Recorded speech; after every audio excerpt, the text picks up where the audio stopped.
A partnership in peril, the U.S. and Puerto Rico, since 1995. The mid-1990s marked a turning point for the U.S. and Puerto Rico, the island nation intrinsically tied to its economic fate. A quiet storm was brewing, one that wouldn't bring howling winds but would leave a trail of economic devastation in its wake. Manufacturing jobs, once a source of pride and stability, began to disappear. Factories that once hummed with activity fell silent. This wasn't just a blip on the radar, it was the start of a downward trend that would see both economies grapple with lost jobs, shrinking industries, and a growing sense of uncertainty. While not entirely unexpected, the severity of the decline took many by surprise. The question wasn't just what went wrong, but how two economies, linked so closely, could find themselves in such dire straits. The free trade push, a bipartisan legacy. The push for free trade gained momentum in the 1990s, championed by both Democrats and Republicans.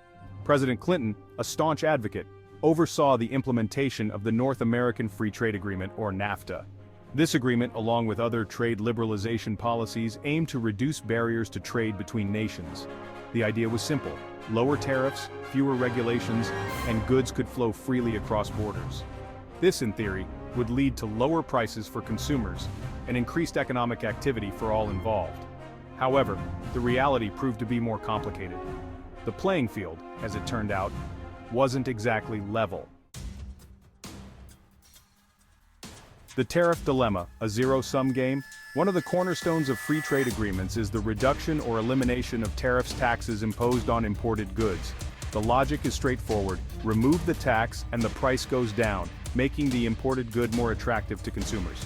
However, this creates a significant disadvantage for domestic producers, who now have to compete with cheaper goods flooding the market. This is where the zero-sum game aspect comes into play. When a country imports goods without any tariffs, it essentially means that foreign production is getting a free pass. They don't contribute to the local economy through taxes, and the financial benefit of their production stays overseas. Section 4, Made Elsewhere. The decline of local production. The allure of cheaper labor and lower production costs in countries like China proved irresistible for many U.S. corporations. As tariffs disappeared, so did the incentive to keep manufacturing jobs at home. Factories that once provided well-paying jobs to American workers were shuttered, and production shifted overseas. This exodus of manufacturing jobs had a devastating ripple effect on local economies. Towns that once relied on factory work saw unemployment skyrocket, leading to a decline in local spending and a shrinking tax base. The promise of cheaper goods for consumers rang hollow in communities ravaged by job losses and economic hardship. Section 5, Corporate Flight and Economic Fallout. The decline in U.S. manufacturing wasn't just about lost jobs, it was about a fundamental shift in the American economy. Corporations, driven by the pursuit of profit, found themselves increasingly detached from the communities they once served. The allure of lower taxes and fewer regulations in foreign countries proved too strong to resist. This corporate flight had profound consequences for the U.S. economy.